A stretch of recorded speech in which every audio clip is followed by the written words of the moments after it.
Welcome to the People Leader Accelerator Podcast. I'm Executive Coach Jess Yuen, joined by my co-host, the co-founder and managing partner of People Leader Accelerator, Andrew Bartlow. On this show, we dive deep with business and HR leaders to uncover what really works when it comes to building high-performing organizations, navigating leadership challenges, and making better management decisions. Whether you're the first people leader at a startup or a seasoned executive at a company with scale, you'll find practical insights you can apply right away. For show notes and free bonus resources, visit peopleleaderaccelerator.com/podcast. And if you're looking for hands-on support from developing your leaders to creating a high-performance culture to hiring the right people, visit us at peopleleaderaccelerator.com. We'd love to help. Let's get into today's episode. Debbie, thank you for coming on the PLA podcast. I'm so excited for multiple reasons, one of which you're a bit of an atypical guest for us because you're not coming from specifically the HR space or the people world, but you talk about a lot of really interesting things related to it. In your blog, Psychobabble, which I follow, every single post that you post has just gems of wisdom that make me think and rethink the way that I look at things. And then also because you have some really interesting work as a cultural psychologist. I can't wait to dive into more of what does that mean? But the other reason why I'm super excited to have you on the show is that we go way back. And when I say guests go way back, usually it's like a decade or more. But in the case of Debbie and me, we actually go back to being children. We were childhood friends. We hung out a lot in middle school and high school. I don't know how many of those stories will come up here. But if anybody is from Leland High School, go Chargers. Shout out to our classmates. This is a mini reunion that we're doing here on the podcast. Those who don't know you in the audience, could you introduce yourself to them and a bit about the arc of your background and what you do now? So my name is Debbie, and I am a cultural psychologist, which we can get into in a sec, because I think whenever I say that, everyone's like, what is that? So I live in Singapore right now, working for a tech company. But my trajectory has been a bit weird because I was in academia for a while and then moved into tech. But I've always been interested in culture and digital psychology. So now what I do is I translate a lot of my knowledge about psychology to help tech teams, marketers, or with my Psychobabble, I hopefully help business leaders as they're trying to build with, empathy or connection, just trying to understand either consumers or users or just everyday people better. So yeah, that's sort of where my long trajectory has taken me all the way from the US into Singapore. Yes, I love how you have that cultural lens too of having grown up in the US and now being on the other side of the world. For those who don't know what a cultural psychologist is, do you mind breaking that down a little bit so that we can get even more understanding of what you do? Yeah, so a cultural psychologist, it's actually a small branch of social psychology. So if social psychology is about all the different things around us that affect how we think, feel, behave, cultural psychology is trying to articulate the very invisible layers of culture and how the things that we've grown up with, our education system, the traditions that we have, the language that we use, how those all shape our perceptions of right and wrong, or how we feel about certain things, or even our behavior. So cultural psychology is really about trying to understand if there are differences in terms of some of the psychology that we learn about in Psych 101, and do they actually apply the same way? And are there differences when you go outside of, for instance, the US? Love it. And I think it's especially relevant for our audience because we think about culture a lot in the setting of a company and how to encourage that culture, cultivate it, what changes that culture, and why I was especially excited for you to come on the show. And there are lots of linkages as well as some of the conversations that we've had on our show previously.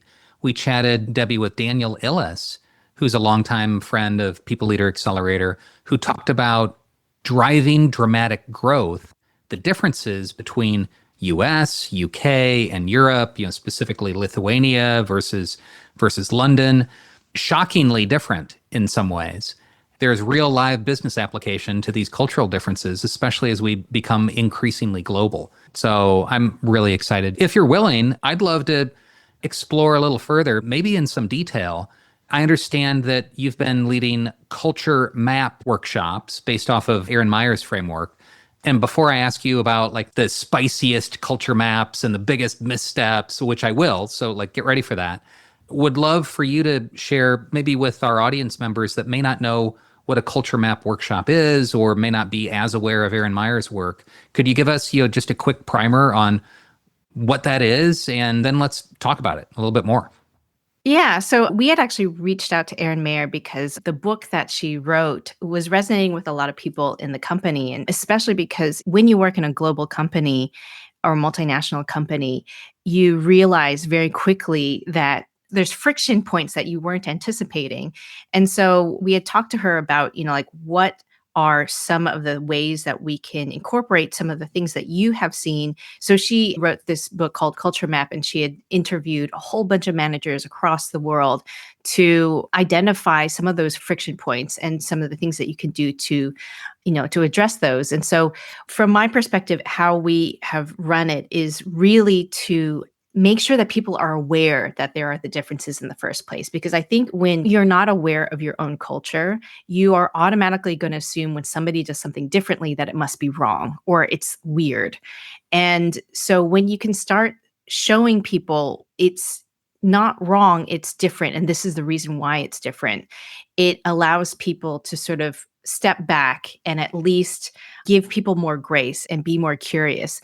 A lot of times when people do these workshops, it's like, well, give me do these things, and all of a sudden everything will be fine. And I think you have to actually just start from what are those differences? Why am I coming from this place of my own cultural bias? So that's why I think people want more things, but actually you have to start from the very basics because culture is so ingrained. That's what the culture map, the workshops that we do, is to really help teams to identify and unpack some, like for instance, different actual examples, like this person did this and this person did this. Why would that occur? And then have that discussion. What I love about it most is that people get to share their experiences or have those aha moments where they're like, oh my goodness, that's why that happens. Or I totally misunderstood the situation. I love it. You're creating a venue for people to identify those friction points and making it safe to talk about. You can demystify it. You can take the judgment out, and let's identify the friction points. And then let's figure out what might actually be at the root of it. And it's probably not ill intent most of the time. Yeah. And I mean, those are tough conversations as well, because how do you talk about it without offending somebody? So making sure that you have that safe space to really explore and challenge your own beliefs in a safe way. It can be tricky, but it's that you get that, like that aha moment, and it's wonderful. I'd love to hear, if you can, like, let's share an example. What might that be like? So you're hosting a culture map workshop. Jess and I are in the audience, and you're asking us to share some point of friction. What type of thing might come up in audiences that you've been a part of? There's so many different stories, but I think the one that always gets me, specifically because I'm American, is I ask people how many people were graded on participation. And any American listening to this will know, of course, a teacher will have, I think, Jess, I don't remember, was it Mrs. Parker? They're like all these different teachers, right, that have like a little spreadsheet. Then they tick off how many times you've raised your hand. And when I ask this to people, anyone outside of the US is kind of like, what is that? And I say, you are marked for how many times you raise your hand. It doesn't matter what you've said, but you have to speak. And the amount of people that go, oh, we are never graded on speaking. Like we are graded on maybe the quality of our answer. I remember I wasn't speaking enough in class, and my parents were called in to say like, hey, we're worried about Debbie. She's not talking enough. So this is not actually part of Culture Map. It's actually part of my graduate supervisor's work on talking, and showing that there are differences in how people perceive and are encouraged to talk. And so from an American lens, if you're not talking, it means that you're not voicing out your thoughts. And so it's being kept all in your head. Whereas in many East Asian cultures, you can talk without thinking. And so when you decide to talk, it must be very deliberate and very thoughtful. I remember when I was teaching in Hong Kong U, I was always taught in the US, if you want your students to talk, just be quiet, ask a question, and then the silence will be so uncomfortable.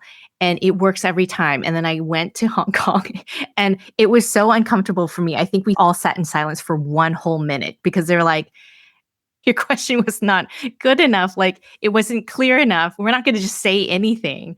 So I think some of those cultural differences, because when we talk about that in our workshops, people realize like, oh, that's why sometimes when we have meetings, some managers will say like, you need to speak up more. You need to speak up more. Or what often happens, especially in this region, is that a lot of people assume, oh, well, Asians just don't talk that much. They don't have that much to contribute, or they're not thinking about it very deeply. When in fact they are. It's just that what people are looking for, which is talking, is not necessarily the way that you show that you are thinking deeply about something. Yeah, it's an interesting like quantity over quality in one culture being more valuable versus quality over quantity in another. And how do you start to bridge those gaps? I remember from Erin's book, one of the things that really struck me as a super straightforward one, but I was like, oh yeah, it was just time, punctuality. And the fact that there are some countries and some cultures where being on time is a sign of respect. It is the way that you express that you are responsible and trustworthy. And in other cultures, they're more lax and loose about it. In my consulting days, there was even this, I remember one of the associates telling me she was on a study in Asia and the partner had showed up like 2 minutes late. They had locked the door. This was like a CEO level meeting. They were like, you weren't on time, you don't participate. That was so disrespectful. You're not allowed to be in the room. Whereas in management consulting, like everybody was late 5 to 15 minutes and it was like a very normal thing to be doing. And so that really stuck with me too, of the interpretation of someone might think it's no big deal. And someone else might be like so offended and feel like they've been disrespected deeply by the same exact action. And I think that's where this discussion becomes so interesting around like, what's the story that I'm telling myself about what's happening here? And what's the story you're telling yourself? And then how do we think about bridging those gaps? So important in these increasingly distributed, increasingly global organizations that technology has enabled. And, more and more we are having these video and voice chats rather than flying across the world to meet with each other. Although I'm getting on a plane on Monday for the first time in a while, it's much more common that we're having meetings in this sort of format. Debbie, is there some guidance that you could provide around how even like short form chat on our phone or in WhatsApp or whatever these other modalities are now, like how is that impacting cultural differences, especially as it pertains to work? That's a great one. So, for instance, they did this study during COVID because a lot of people were getting on Zoom calls for the first time. And they found that people that are high context, so meaning that they take a lot of information about their environment to interpret a message versus low context where it's like, what I say is what I mean, and like only focus on my words. A lot of Asian cultures are high context. They actually found that they were better at understanding people over Zoom because they are still looking for those contextual cues, like my facial expressions, my gestures. And actually, a lot of Westerners, so Americans, were having a harder time actually perceiving and picking up some of these cues because they're more used to the in-person ones. And so looking for some of those cues were a little bit harder. But more to your point, like as you go down, like from face-to-face to video to chat, we talk about high context, the context gets smaller and smaller and smaller. And so even like if you don't even think about culture, without context, a lot of things can be misinterpreted on the best of days, right? Like if somebody says no and they put a period, that means something different from like no without the period, right? So people are looking for some of those intents and it's harder to find those. And so I think a lot of miscommunication can happen because you don't get to see all of those things that actually provide us a lot of information. One thing that I think is really interesting is that, especially Google Meet has these little emojis and things like that. And I think in Zoom, you have reactions, is that you can put in emojis. So you are actually injecting back some of that context. And so I think one, that we find ways to inject context back in so that people can know, like, oh, this is lighthearted, or like, I'm excited for you, even though I'm not saying anything. For instance, in China, there is an emoji where it's like a smiley face with a hand like this. The interesting thing about emojis is that they get very, very sophisticated in high context cultures in Asia. So the smiley face, like an open palm next to your smile cheek. like this. Yeah. People will assume it means like hi or bye, and smiley like I'm really happy. But the interesting thing in China is that a genuine smile, a Duchenne smile, is when the upper corners of your eyes come up. So these muscles in your cheeks move up when you're really actually happy. And this emoji, the eyes are wide open, but it's smiling. So it actually means I'm being polite, but I hate you. Please stop talking. Oh my gosh. Yeah. So like, it was so funny because my colleague told me this and I was like, no way. And there's actually articles on it and all sorts of things. So you can see how these contextual cues become more and more sophisticated, and they can say very, very different things. And if you're not used to it, you wouldn't interpret them as such. Wait, so is this emoji with the open palm next to the face? Let's all do it for a shot. We need it. Yeah. We need a shot. Okay, of we're it. all doing it. But is that like an insult to send? Like, is that something you would send to your boss? You wouldn't send it to your boss because that would be too insulting. But yeah, Okay. it's basically like, this conversation is done and I am politely walking away because like I don't want to talk to it's you like anymore. a talk to the hand. Yeah, but it's like Amazing. very much like shut it down. Yeah. Oh my gosh. I mean, I'm taking away from this though, like use more emojis and memes and GIFs to kind of like a picture is worth 1,000 words and kind of get that context back up when we're having these kinds of conversations.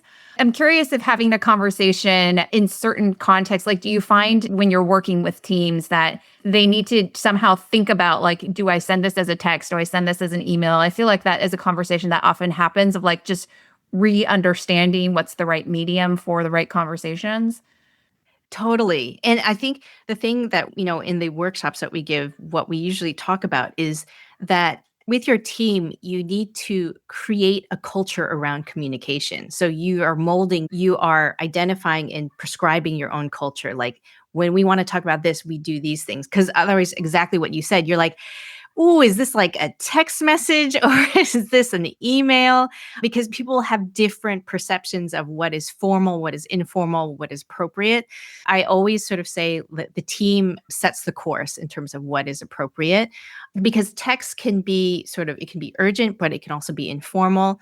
So it depends on how your team develops trust, where they can have those more informal conversations. But I would also say that especially in places where trust is formed in a more relational way, which is oftentimes in APAC, there's no amount of video conferencing that can occur. You actually have to go and visit. So when I'm working with multiple countries, my manager always says, like, you need to go to that country. They need to see you because this isn't enough. Whereas I've talked to other teams, especially more Western teams, where it's just like, oh yeah, like we've been working together for 5 years and we've never met each other. It's totally fine. That way of fostering trust is very different. Like you cannot have that type of trust when you're just like talking over a video chat all the time. Hey, this is a quick break for something that could change your career as an HR leader. People Leader Accelerator is the only 16-week executive program built for HR leaders at founder-led, high-growth companies. You will get practical frameworks, a small cohort of peers, and lifetime membership in our alumni community. Applications are open now at peopleleaderaccelerator.com. Now, back to the show.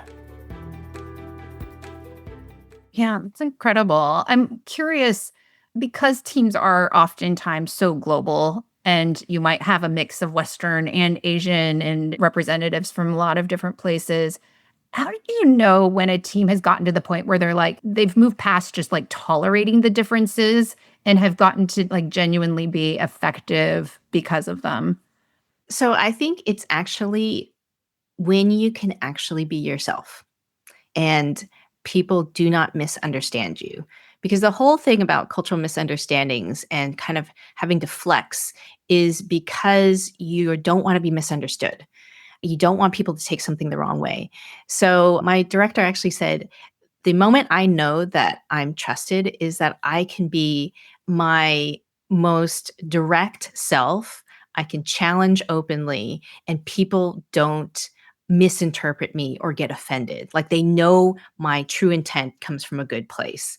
When you know that someone feels safe enough to like I have a colleague who is extremely blunt, extremely direct, and like another colleague that would not want that. But because they know each other so well, it's like he can be that direct and she doesn't take offense to it. Right? So that I think is when you know you've really made it and like that cultural understanding is truly felt. There's something about alignment between like what your intention is and what the perception is lining up and coming together that I'm hearing in it. What's very popular in my world is user guides where somebody writes down like, hey, here are the best ways to work with me and my communication preferences and all of that. I've seen it used very effectively and well to be like, here's how my preferences are and like, let's figure out what's common, not common, and talk about it. I've also seen people lean on it in a way where it's like almost an excuse to kind of have behavior that is maybe less accepting, but just being like, that's the way I am, deal with it. What's your take on like how to strike that balance between accept me as I am and, like we also need to work together and maybe some of the things that you do are harder to work with? Yes, that's such a good question because I think there's still boundaries that everyone holds. So when you say like I want to be myself, it is to the point where I bump up against your boundary. And if there's something where it's just like, no, that's just like, I understand your intent, but like, I really don't like that. That's where you have to have the grace and the knowledge to say, like, I know that this is how I am, but because I respect you and I like you as a person, I'm going to respect your boundary and I'm going to adjust myself. So I think it's where we articulate where those boundaries are and say, like, I respect, that this is how you are, and you need to respect that this is what I also prefer. Like some of them is like, I don't really like it, but I can tolerate it, and that's fine. But then there's certain parts where it's just like, that is an absolute boundary. And so I think you should be able to be yourself within the bounds of respect for other people. Debbie, I'm so fascinated by these cultural differences, although I'm applying it in my mind, not just to global differences, but power dynamics. Like an investor, a VC or a PE investor working with a portfolio company, or a merger and acquisition with a big mature company partnering with a little scrappy founder-led company. I'm wondering how many of these concepts carry over from the global dynamic to a power dynamic that may or may not be cross-country or cross ethnic cultural. Maybe it's cross organizational cultural. Yeah. In fact, I was thinking, especially with Culture Map, they're talking about national differences, but culture is so much more than that. So even the US, there are many, many different cultures that are not necessarily ethnic. And every company has their own culture. So, for instance, when you say like, oh, somebody's come from Microsoft or someone's come from Amazon or Google, right? Like people know that there's a certain way of being because they've created this culture. So, to your point, not only will smaller companies and larger companies also have a different way of behaving, each company will have sort of their own ethos in the way that they want people to communicate and believe certain values and things like that. So if you think about two companies merging together, that can be a monumental feat to get them to actually work together, because if their cultures are so different, there's a lot of re-articulating the how do we communicate? What are Yeah. our values, right? And that is a messy business because you are trying to decouple, in many ways, people's identities and trying to form a new one. So for sure, I think a lot of these things occur, especially in power dynamics, where, for instance, like you need to be a little bit more high context when you are working with somebody with more power because you need to see a lot more angles, you need to see a lot more things in order to anticipate, like what is needed and what is going to get you what you need. So a lot of these things come into play as well. And as in many things, clarity is kindness. And so articulating what your expectations are, wherever you're at in that power dynamic, boy, I'm thinking about the M&A environment in a big way, or a new investor, maybe a control investor, and how do we want to operate? How will we act together? That clarity can be so important. But at the same time, I'm imagining that being clear about expectations in a organizational environment is critical to organizational success. Like, help me pull that apart a little bit more for our world, where we're trying to help the organization more directly make more revenue or save some money, and being culturally connected is valuable. How do we articulate that in a way that the CFOs will really resonate with?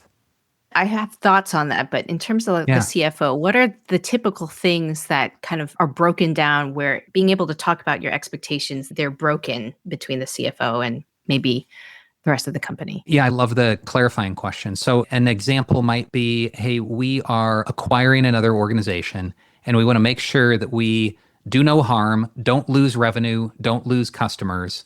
But at the same time, this little company that we're buying, they don't operate the same way as us. And we want to pull everybody into more of a common platform and do some cross-sell and have some consistent branding and work with each other's products. But we don't want to lose your customer relationships along the way. And so for a CFO, they want to maintain and increase the value, but there's that risk of get onto the common platform might break something that's working today. I would say not understanding the well-being of your employees, like if they care about sort of maintaining this level of efficiency or productivity, you have to at least acknowledge that bringing everyone on board is the only way to get there. It's a little bit like, do you want everyone to be kicking and screaming or leaving, anticipating that anytime there's a change, there will be a dip? And the question is more, if you know that that's a constant, that there's going to be a dip, how do we get out of the dip as fast as possible? In my way to frame it is that this is an immovable object. Like you can never have a time where there is none of this friction, because that is what adjusting is. One thing that I had talked about previously, like I think in 2022, all of these different companies were going through reorgs and letting people go, because a lot of leaders were saying, it's been a while, like why aren't everyone going back to where they were before? One of the things that I think is very hidden is this idea of a psychological contract. And a psychological contract is all the expectations that you have that are not written in your job contract. And that is just as important, if not more important, in terms of how people feel at work. And so a psychological contract might be, my company is going to give me career growth opportunities. Or in some places, it's like, my company will always give me free food.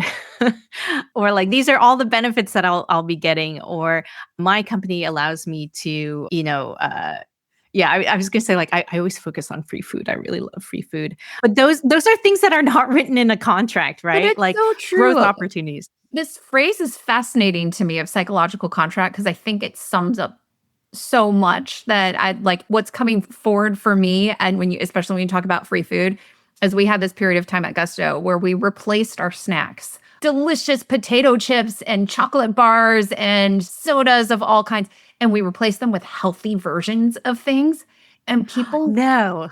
in arms. And I didn't understand what was going on around it. I'm like, these are more expensive snacks and they're supposed to be better for you. But we had an employee who came up and said, if I had known that you were going to take away my Coca-Colas, I would have negotiated for a higher base salary because of it. You know what? Entitled version is coming forward. And actually, as you're saying, psychological contract, we were hitting a nerve with their psychological contract that like, I'm coming to this company, I'm getting my favorite beverage for free every day. And here they are pulling this out from under me and putting some stuff that I really don't want in my body instead. Exactly. I mean, I always joke about free food because I'm like such a sucker for free most things, but free food especially. But this also goes into things like when and like what is considered fair in terms of letting people go. How do you communicate about that, right? There are assumptions about how a company will handle different situations, even like different economic crises or political crises. Like, this is what I assume my company will do. And sometimes we don't even know that those are our assumptions. Just like culture, we are not aware of them until they're broken. And when they're broken, that's when we're like, I'm feeling angry and I don't know why. Oh, it's because I didn't expect it to go this way. And so I think when, for instance, even two companies are coming together, even within a company that's not coming together, they're changing in some way. This is a totally overlooked aspect of what causes people to thrive and what causes people to burn out, is because actually there's a whole list of expectations that we didn't know that they had. And so, one of the things that I've talked about with a psychological contract is that you're checking in more frequently. You're trying to realign those expectations. You're trying to find out what they are. And you're trying to make sure that they are accurate, because frankly, there's some people that will, just like in your story, it's like, you didn't know that was an expectation. It maybe wasn't the right expectation to have. And so it's like, you need to kind of right size that assumption. So yeah, I would say, Andrew, you're talking about expectations. I'm like, absolutely. And not only that, like, I'm going to double down and raise you. It's the expectations that are not even written and spoke about. They are, Yeah. This is find out part what of those the are. word context keeps coming back to my mind, because it's like we're creating higher context with all of the things that we're talking about, is like whether it's an emoji or talking about these elements of the psychological contract and trying to get through, or in an M&A, trying to make sure that both companies are sharing about what they need and how they act and their culture and behaviors and all of that. To me is like, oh, we're creating higher context. And that, like, maybe one of the things that's challenging is that we are operating in lower and lower context, especially with access to technology these days and how fast some of these companies are moving. But I love what you're bringing up. And even though you said, you thought about this a lot in 2022, it's still so relevant today. I mean, just at the time of this recording, tens of Yes. thousands of people in the tech industry are being laid off, like, right now. I was hoping it would just stay in 2022, but it's Right. persisted. I was like, man, that article I wrote a long time ago, it's like, well, we can lay that one to rest. I'm like, no, we can't. It's still happening. Yeah, you could probably republish it and it'd still be Yeah. like It's 99% true, just as relevant. Well, to that end, the psychological contract, and I may have actually used these words at another point in time, the psychological contract has changed from the war for talent, where big tech companies were hoarding talent and jobs were plentiful, to now this drive for efficiency and productivity, and EBITDA matters more than top line in a lot of ways.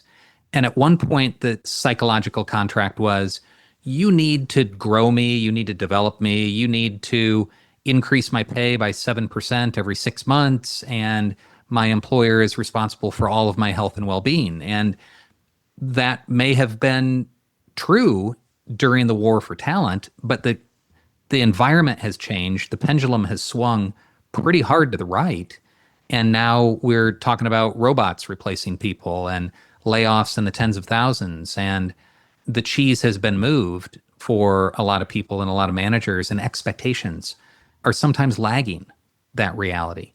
So I just, Debbie, really appreciate what you're saying around that clarity. Sharing where we're at and what we will do and how we will operate will help people to adjust more rapidly. Yeah. I mean, Oh, go ahead. go ahead.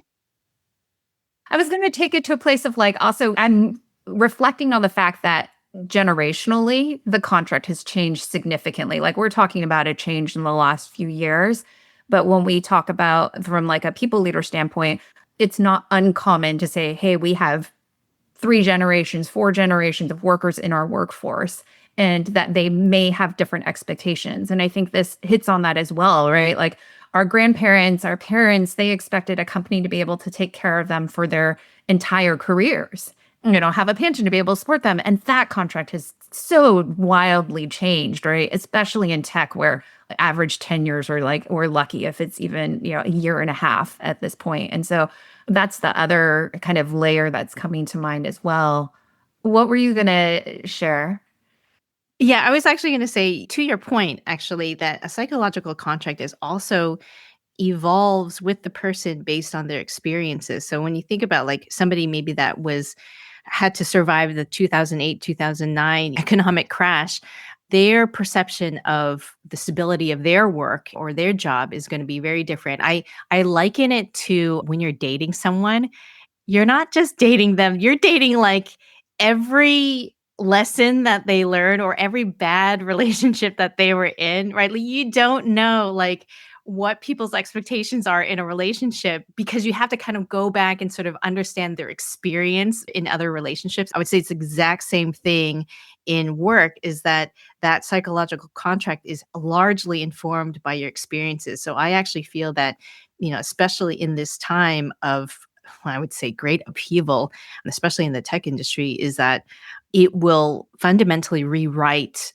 people's expectations for what it means to be in a job and what they expect from their employers, because it doesn't seem to be stopping from 2022. So you're going to get a whole generation of people that have these battle scars in terms of how they re-enter the workforce and what they fear, what they expect, and how they want to protect themselves and things like that. Absolutely. I mean, I think there's so many interesting directions we could go in this conversation from here, because even just like the way that people's past informs how they show up in the workplace. I was talking to a client earlier today, and they have a coworker who yells, and it's their form of conveying urgency in the workplace. But for this person who grew up in a broken home, yelling is a trigger. And it does not lead to urgency from them. It triggers freeze, flight, and from them, it's the freeze. And so they are trying to grapple with this and convey to this other person who feels very staunchly that their version of using a louder voice is a very effective way to kind of get what they want. Like, how do you navigate that? And it's reminding me, there was a people leader that I spoke with years ago, and they were like, every workplace conflict or trauma that's happening is because it's not necessarily like the two people in the workplace are actually having necessarily conflict with each other. They're like both having conflict with like their childhood traumas or like prior work experiences. And that's the thing that the argument is really about. It's not about like the actual thing. And, so many conversations, there's like the actual thing, and then there's like this emotional other thing that's happening that we don't see. And I'm putting it above the surface with my hand gestures, but like really it's much below the surface, very iceberg-like. I'm wondering if maybe we can shift, because we're getting into the messiness of humans. We're also in this day and age where AI is like at the forefront of what everybody's talking about. And from a psychological standpoint, you've written a couple really interesting posts in Psychobabble about the role of AI and AI adoption and what's, best practice. And so maybe we start with feedback, because it is a tricky and triggering topic in the workplace. And you found some surprising insights in the research about AI's role in giving or receiving feedback. And I'm wondering if you could share a bit more about that. Yeah, this one totally blew my mind, actually, because I was researching and I was like, no. So basically, what they found is that we're more open to criticism when it's given by a machine than it is by a human. They did these studies where people were doing a task and either they were told you got something wrong, and it was either done by a computer or it was done by a person. And what they found was that if it was given by a machine, people were much more likely to trust it, accept it. And then also, like, to me, this is the kicker, they were more willing to collaborate and also seek feedback from humans. And one of the reasons I think that this is happening is because you talk about the messiness of humans, right? We're constantly trying to figure out other people's motivations. Why did they do the thing that they did? What do they want? What's in it for them, right? So when people give negative feedback, there is a lot of defensiveness that people go through because I need to protect my dignity. Does this person disrespecting me? But when a machine does, it's like, we don't assume that they have any of this malintent. And so when a machine gives it, they're like, well, none of my defenses are up. Maybe this machine has a point. So when I do ask somebody like, hey, you know what, I'm having trouble with this, what have you done? They're so much more open because their defenses haven't been raised in the first place. There's so many weird things of how we perceive and interact with machines. And that was one of the good ones where it's like, actually, it can be a force for good if you know how to use it. Like if we can help people be more open to feedback because they got it from a machine first, maybe they're more likely to seek out people and actually learn without being so upset about it. Andrew, I'm curious what your reaction is in here. Well, you're watching my face. Yeah, the YouTube viewers will get a kick out of that. I had a meeting with a founder today that demoed an AI coaching tool with me. And it is a coaching tool. I won't use the name. You got to write me a check for that. Sorry. Kidding, mostly.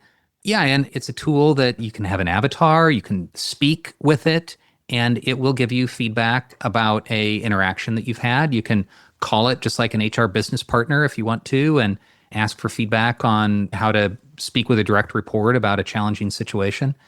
This exists. It's live today. You can put a voice on it. You can put a face on it if you want to. Now, actually, I wonder, Debbie, based on what you're sharing, if actually humanizing it more might make the human more resistant to the machine's feedback. I don't know. That's kind of a catch-22.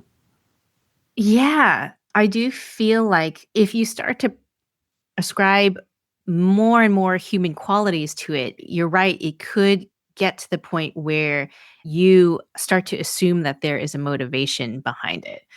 But I would say that because the assumption is that the intent of this machine, no matter how human-like it is always on your side, its sole goal is to help you, not to help itself, then you would probably still get a similar result purely because the person assumes that the intent is for their benefit only.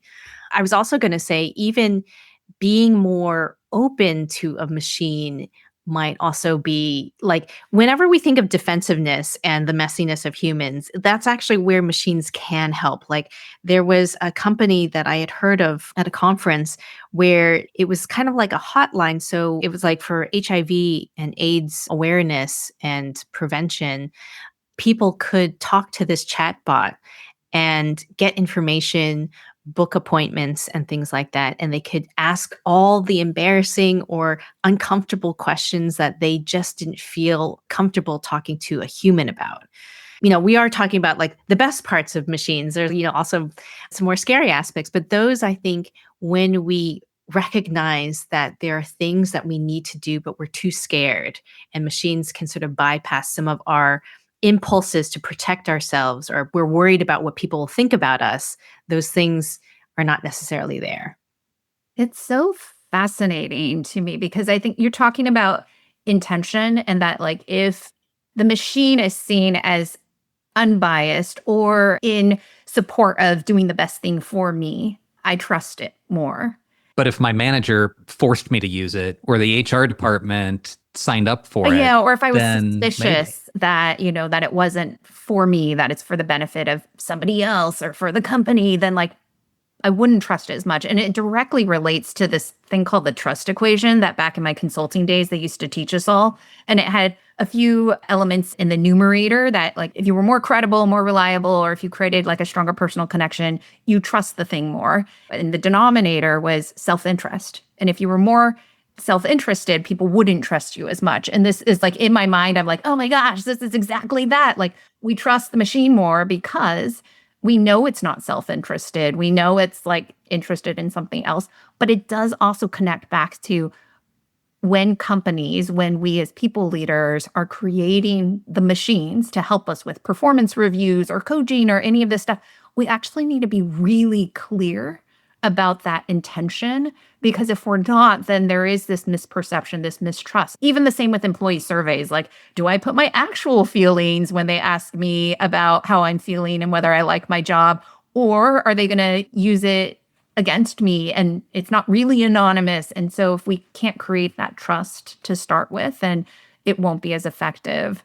The other thing coming to mind to me, which is interesting, I was talking to somebody and they were going through a training.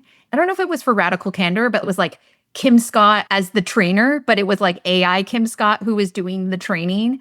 And they were saying, I don't know what it is about this training, but it really pisses me off. Like, I would rather it just be telling me like it's an AI thing that's doing it and not trying to be a person who's the AI. And I thought that was so fascinating. And I'm curious on your take as well, because like there are a lot of, for example, coaches, famous coaches who have like loaded all of their wisdom and knowledge and gems and made it available. Marshall Goldsmith is an example. He has a Marshall bot. And I was like, oh, this is amazing. I can talk to Marshall anytime I want.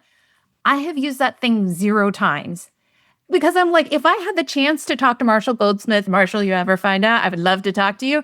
But for some reason, when it's a bot, I have like no interest, even though I assume it would be just as potentially even better than talking to him directly. Is there some psychological thing that's happening with the Kim Scott training, with Marshall Bot, where something's going on that's preventing us from being like, hey, this is still really valuable and maybe even more valuable than the real person doing it?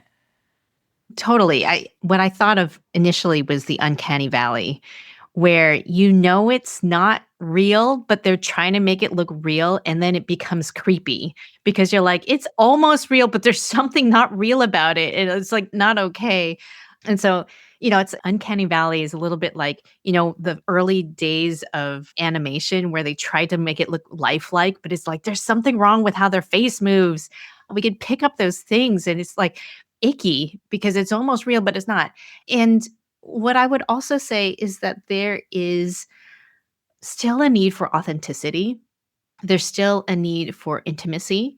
Good example is if you have AI write a meaningful note, like let's say it's a love letter or it's a note for condolences or something, and you say, hey, AI, just write me the note and then I'll send it. I'll send it to the person. If I were to send it and say like, AI wrote this for me, even if it's in my voice, right? Like, even if the AI knows exactly how I write, and no judgment, because we've all had to have a little bit of help wordsmithing letters to convey what we want to say. But the idea that it is not real. So people discount or they don't like when they know it's written by AI. So actually people prefer the AI version better, but if they know it was written by AI, then they distrust the person. If you give work and they very clearly know that it's AI, at least at the moment of recording, maybe these perceptions will change. But as of now, people are a little bit uncomfortable when they know that it might not have been yours, might not have been your ideas. So I think that there's something there about where we preserve things that are sacred as being a human. And so even if it could be helpful, like if this little bot is going to give you information that you need, and I'm using you as a search engine, and I just need this information from your perspective, maybe that's helpful, but like, do you feel like you're truly talking to him? Probably not. And it would be weird to feel that you're truly talking to him. Yeah, so helpful. It's also making me draw a line to like performance reviews. And that even if your manager, is using AI to help write it, if you knew your manager just like plopped in a few things and hit a button and then copy pasted it to you, probably doesn't feel very authentic.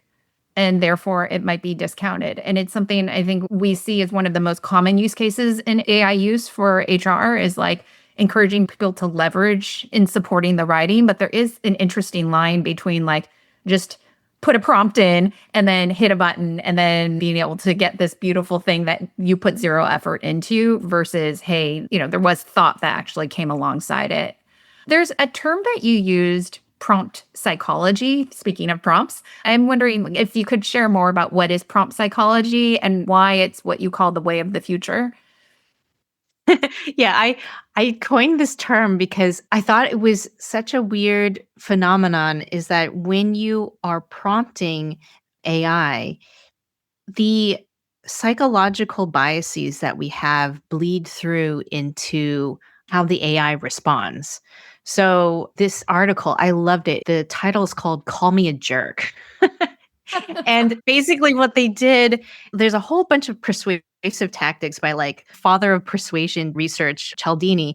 And they said, could we actually use these persuasive tactics on AI and would it work? And like, spoiler alert, most of them do, and like painfully so. For instance, I can get an AI to call me a jerk or to give me the recipe for illicit drugs if I pressure it by saying, well, you know what? The foremost developer of AI said that you couldn't do it, but I'd love to see you try it. Like, if they added things like that, or like, every other AI did it. So, I'm wondering if you can, it will do it. And so when I talked about prompt psychology, it was the idea that when we think about how we communicate and ask for things with AI, we have to recognize that AI has learned off of us. It's not acting in a biased way because it has feelings or it's worried about, different things. It's because it is mimicking our own biases. So prompt psychology is like prompting with the understanding that you are talking to something that has been modeled off of our, like some of our quirks. And you may need to adjust the way that you talk or be aware of how your prompt can trigger it or push it in a way that you don't want to, because just like a human, you might actually skew the conversation because of the way that you talked or the words that you use. So that's sort of the scary realization that I had, is that we are in a way interacting with another psychology, because it is a mimic of our psychological tendencies in many ways, and it's showing up in kind of weird ways sometimes. That's so fascinating. It's like we can influence the AI. It has an ego too, apparently, that, we can leverage in this. It's so fascinating. I want to ask one more AI question, and then I know we're going long because I'm like, there's so much richness in here. But with AI, many companies are, trying to encourage AI adoption, get to 100% of their employees using it. What's the research that you've seen of some of the more effective ways, or at least at the moment, more effective ways to encourage adoption within organizations? I think, you'll always have certain like early tech adopters. They're like, oh my gosh, this is amazing. But for the majority of people, you need to sort of construct for the lowest common denominator. And, one of the things that I was constantly thinking about was, it's change management, to be honest, in my opinion, is AI adoption. And you cannot deny what the barriers to why somebody would want to stay doing what they're doing. And it could be because I know how to do it well. This is effective. Like, me learning something new can cost my productivity. It's cumbersome. It's like clunky. There's a lot of different reasons, emotional ones and psychological ones, why somebody wouldn't adopt AI. So sometimes it's like, oh, well, if we just give people more trainings, then everyone will use AI. And that's definitely not the case. So if you don't recognize that there are real fears either in the technology itself, but more likely fears of not knowing how to use it, not knowing if you'll use it wrong, not knowing whether or not it will give you the outcome that you want, and not having really a habit around it. There's a lot of these different types of psychological things that happen that actually stop people from using AI. And, another thing, slightly off topic, I guess, but bringing it back to sort of what you're saying about like people just plopping things into like copy and paste. I think what we need to also encourage when we're helping people adopt AI is like, how do you actually shape it and have a discussion and a dialogue? Where is that human work that you're putting into it? Because I think a lot of people will just sort of like copy paste, and that's sort of the assumption of what AI adoption is. Whereas as we become more sophisticated, it'll actually be people showing that they are adjusting and working with AI so that your real work still shows through. Because I think that's also another fear that people have around AI adoption is like, do people think that it's my work? How do I show that I'm actually doing the work? And so we are going to have to start creating these processes to address some of those fears that I was talking about. I think one of the problems with AI adoption is everyone's just like, I've got a hammer and I'm going to find every nail possible. Whereas I think where we have to actually start is to look at our processes. Not everything needs AI, but looking at the processes and realizing where there are friction points, parts that are hard, and then identifying how could we use AI to solve this? Does it need AI or does it need a better process? And if it does, how could we implement that? Because I think we're asking too much of people, like just use it, blanket statement. When in fact, if you help people say like, do this, do this, do this, that's how people feel more confident. It's like, I did use it and this is the outcome that, it's like a step-by-step guide that is already connected to a process that they know very well, rather than like, find a use for this new tool and use it everywhere. So it's a messy subject, but I think we're going at it too brute force, and there's a lot more nuance that has to go into it. Well, that connects just really closely to some personal experience I've had around helping people to identify the use cases.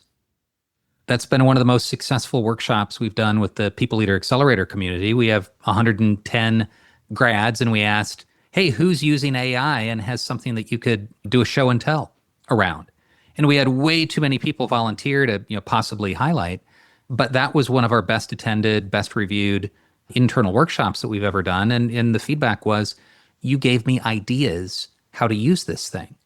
I know I should, I'm curious, but I didn't really know, I hadn't thought of that. I heard a lot of that. It sounds like there's a psychological connection there to the role modeling and show how it can be used, and that lowers the barriers. Am I close? Absolutely. Yeah, I was just going to say, to me, it reminds me of like IKEA hacks. Like you've got this furniture, but then there's a whole community that shows like, hey, did you know you can use it for this? Even 3D printers. It's like, you don't know what you can use it for. You just know it's limitless in many ways. And I think you're absolutely right. It's like, how does this apply to my job and my situation? Because I know it can do lots of things.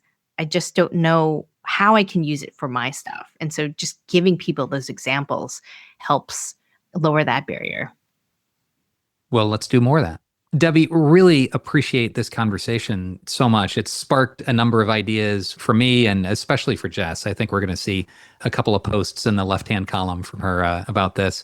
We would love to shift into our accelerator round, which are some shorter questions where we are just really trying to tap you for a few nuggets for the audience. We feel like we've learned so much from you. Where do you learn from? And what resources can you recommend to our audience? Where I learn from is actually, like, sadly enough, academic journals. I mean, a lot of times I'm like asking something like, I wonder if there's research on this. So that's one. I would also say, to your point, podcasts. I try to keep up on psychology because I'm out of the academic realm now. And so, for instance, one off the top of my head is The Happiness Lab by Laurie Santos. But, just like you guys are doing, having these conversations where somebody can just open the discussion to how it applies now, how it applies today. And oftentimes with AI, I'm listening to influencers in the space that are talking about different examples of how they've used AI. I talk to a lot of my coworkers about how they do that. So like just talking to people, talking to experts, listening to experts, podcasts and YouTube, that's where I get a lot of it. I want to get your journal reference. Like I'm looking for the one that's saved in my favorites where I can search psychological journals. Do you have a resource that you could point our HR practitioners to? Or is it just Google Author that you would point to? There are some, but my first point is always Google Scholar. Google Scholar. I have a question and I'll use Google Scholar to just see like what are all the journals that are published on this topic. Well, it shows how much I've been using it because I misstated it. So Google Scholar to pull up the actual research to educate ourselves. Yeah. Audience, be better than me. This is only academic. It's very dry. But now we can just put it read. into like Notebook LM and get a podcast Exactly. listen to you about it, or, ask some questions and get it easily distilled. So, I mean, we really are, I feel like, living in the future with some of these resources. The accessibility is so much better now. I very much appreciate Notebook LM for that. Debbie, knowing that most of our listeners are mid to senior level HR leaders, inside small or medium-sized companies most of the time. Could you share any advice from your perspective about how they can accelerate their careers? Something that we had talked about earlier about understanding the importance of agreements at work that are not spoken out loud. Really understanding what those hidden expectations are. Maybe advancing the career you're looking up, but when I'm talking about it, it's like, how do you nurture that team that helps propel you to the next level? I think that's one of the big ones in terms of creating strong teams. Understand motivations, do your best to understand intentions, look for the unseen. Like think about that psychological contract and what that means and what the assumptions for their leader are, because sometimes you're acting in a way that is, in your opinion, the right way to lead. And, bringing it back to culture is that when you're dealing with different people from different cultural backgrounds, what is a good leader might be different. How do we understand what those expectations are and articulate why we lead the way that we do and what our intentions are when we lead that way? I think that is what helps to create these stronger teams that will give you what you need because they feel that you are respecting them and their beliefs. Understand where people are coming from. I love it. One more. Debbie, if our audience wants to get in touch with you, wants to read more of what you've written, how can they do that? So I'm on LinkedIn, Deborah Ko, and then also my blog, which is medium.com. It's Psychobabble. So it's Psyko for my last name, Babble. And that's actually where I publish all of my articles of everything that I find interesting about psychology that is applied to a business world. And I've been on like a huge AI kick because all the research there is interesting. But yeah, that's where I publish and that's where you can find me. Debbie, thank you so much for coming on. I will be, religiously following Psychobabble because it's so full of gems. I loved this conversation, and we hopefully have taught some psychology, shared extra psychology to the HR world. I know we have a lot of HR leaders who are also have psych backgrounds. I've always been jealous of them. And so thank you for letting me live a little bit more out of that interest. And we so appreciate your time. Thank you. I loved it. Thank you so much for having me. Thanks for joining us on today's episode of People Leader Accelerator Podcast, where we talk with business and HR leaders about what makes great leadership and great work. We hope you walked away with at least one game-changing insight for you and your team. You can find show notes and free bonus resources at peopleleaderaccelerator.com/podcast.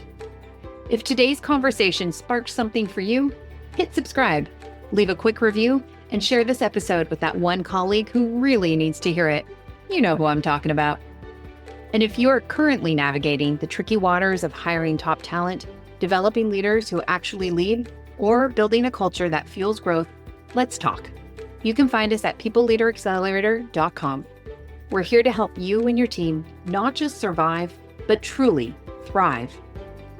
I'm Jess Yuen, and on behalf of my co-host, Andrew Bartlow, thanks for investing your valuable time with us. Be sure to hit that subscribe button so you don't miss a single episode. Until next time, keep learning and keep leading.